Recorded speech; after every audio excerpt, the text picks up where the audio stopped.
Okay, you have no choice to go to the right. I'm looking for Culp's Hill, and I think I finally found it. There's this one little road that is a one-way road, so there's only one way into it off of the Baltimore Pike, and only one way out of it, I believe, onto the Baltimore Pike. So I thought, oh, I know where that is. I can find that. And I couldn't, so I had to use a GPS to find it. Anyway, Culp's Hill was a battle. More importantly to me is the site of a little paranormal experience I had with audio, but I also heard it, disembodied voice, and I don't believe there's any way that a person could have made that. I hope I'm going the right way now again, but made that sound the way it was, the length of it, and the direction, the type of sound. There was no path to be walked through or on. It was a very strange thing. Once again, I am totally confused. I am going to have to look at the map more or just use the GPS. I was trying to do it without. But I do believe I'm going to Culp's Hill because I am going up. Now, I walked, not this portion. I'll make mention of it once I get to that portion. This is lower Culp's Hill, I believe.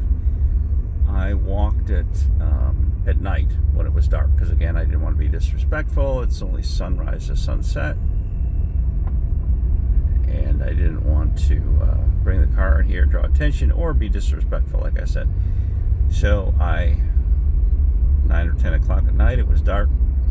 I started to wander in here. It was very difficult to see. Wow, I could have gone right off there.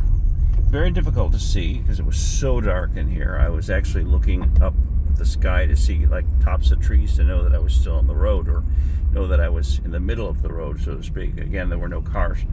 I'm sure there's people that come through here and drive through here when they say don't do it, but I did not encounter any of them at that point. So I think again, I wish they had more signage. It's my big pet peeve with anything and everywhere. Either the signage isn't enough or it's not accurate. So anyway, I think I'm still going up to top of Culp's Hill, as I recall this. Not from walking it at night. Actually, this is not the portion I was on at night. But yes, this is Culp's Hill here. I'm positive now. We're going up from Little Culp's Hill to Culp's Hill itself. And it's sort of dark and desolate, even though there's a car in front of me. It looks now, you can imagine, at 9 or 10 o'clock at night when it's dark. It's actually darker than what the video is showing. So there, it says Culp's Hill. So I will drive up here. So I walked up here at night. Didn't encounter anybody. Not even anybody paranormal, or any paranormal activity that night. There's the observatory. Walked up that at night. The one thing I did encounter was over here. And for anybody who gets to listen to my tape at some point,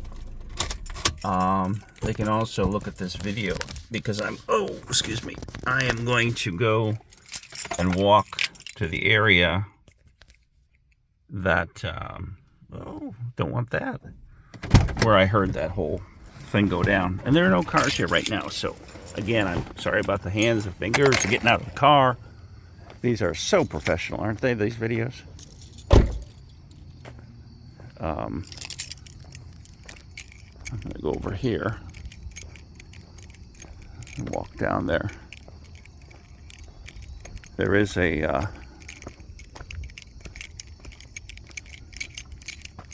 my keys away. There is an area I hope there's not another vehicle. I'd like to be up here alone.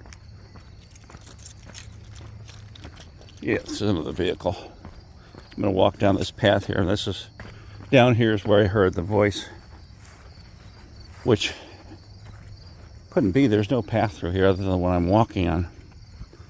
I know that that's the case because in the fall I went and I could see through the woods to some extent and walk them down to a road, a very tiny little road down there. It was a couple 300 yards away. No way I could have heard the voice that I heard from that road. It was so loud and close. Anyway, I'm going basically east. There was no north-south path whatsoever. In fact, it was even difficult making it through the woods.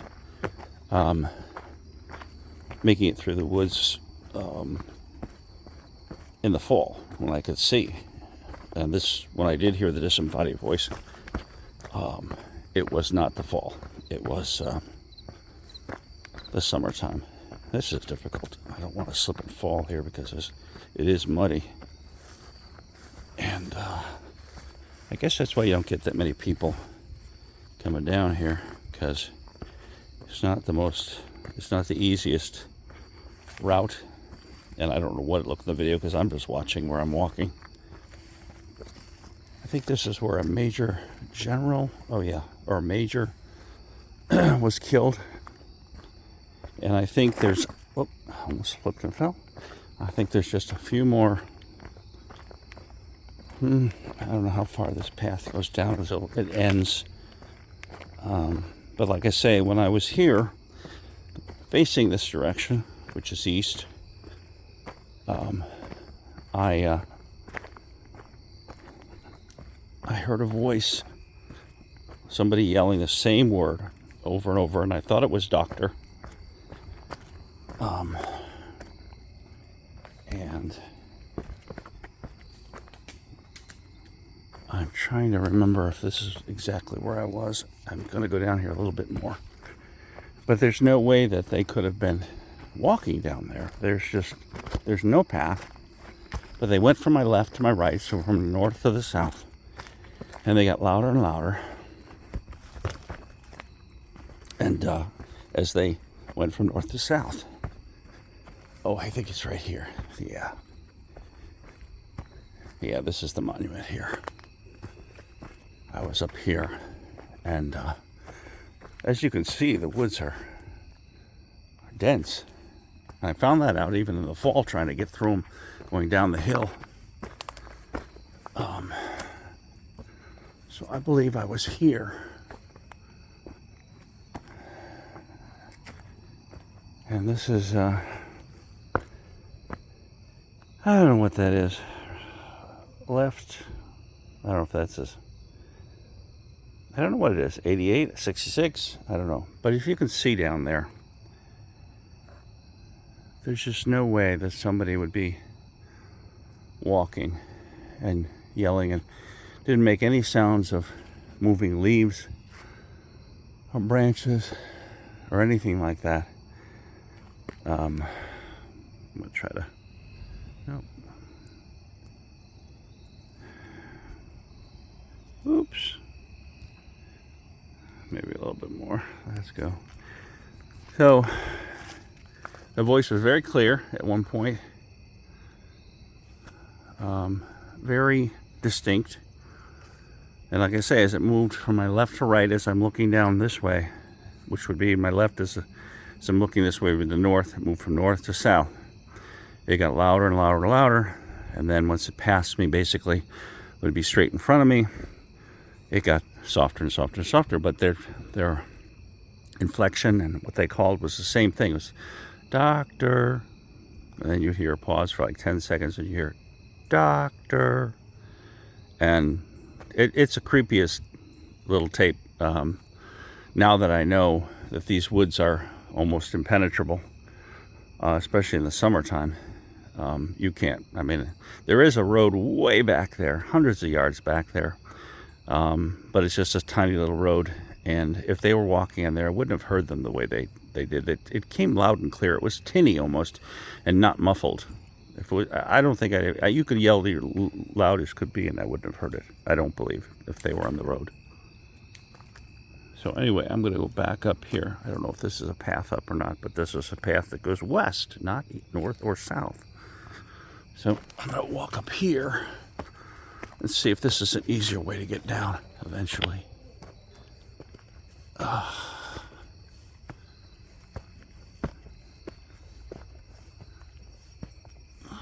It's not easy. This is a 35-40 degree angle here. At least it's not raining. It looks like it did rain. A little wet, not muddy. I hope this leads somewhere. It should. I don't think it's a deer path. But again, no north-south paths, which is how the voice came and left me. And it was in front of me, not behind me, as I looked east. Whew, that's not easy.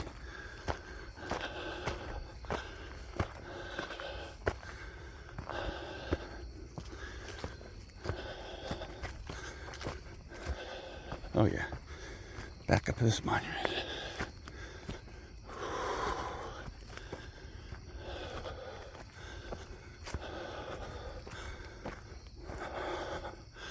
Okay, well, I don't hear anything now. And that path starts here, and that goes south, but I was hearing it from the north to begin with. So I don't understand. I haven't a clue.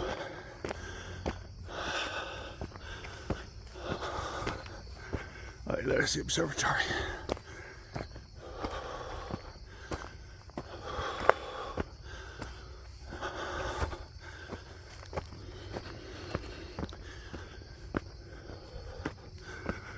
Oh yeah, no cars.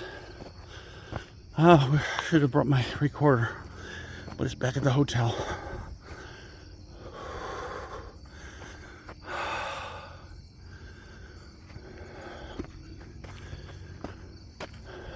Again, you can hear cars. Now, those are not on the little road. I believe those are on the highway, like a mile and a half past. But those are vehicles, not a voice. Not like, and it sounded like a young woman or a girl or a young boy. So, it was coming from these woods, coming from left to right, down below me. And if you heard it, and if you saw what I am seeing here, and had been here in the fall and walked all the way to that road, like 300 yards, and so crossed no paths going north to south, I think you would be a believer in the fact that that was a disembodied voice. And I don't say that lightly, because I'm looking for supernatural or paranormal things, but I'm not trying to glom onto everything and make it that way. Like some people like to say, oh, look at this. Oh, that must have been. Well, no, that was a plane. So I'm fascinated by it, but like I say, when I heard it, I dismissed it. Because at the time I thought, well, you know, if I hear it, it can't be paranormal, which is silly and stupid, and I learned better. But anyway, that's this. I'm so glad nobody's right here. And here, I just like it, prefer it that way. Whether I catch anything or not, anything paranormal, in which I haven't, unless I play this back and hear something on here. But this is not my recorder. This is my video of my recorder on my phone. I actually have a handheld recorder, digital recorder, that where I picked up all the stuff, and where that one is also on. And all you can ever hear is cars, but they're either in Gettysburg, which is kind of north, straight north in this direction, or the highway, which is like, I think at this point it's about 3 miles, but at the right time you can hear the, you know, but the voice is distinct, tinny, not muffled, like somebody walking through the woods, and no sounds of somebody walking through the woods, and no path to walk on. And made a definite left to right. As it got closer and closer to me, it got louder and louder, and then as it passed to my right, it got less and less. Well, that's my story, and hopefully I'll have a few more from this trip as well.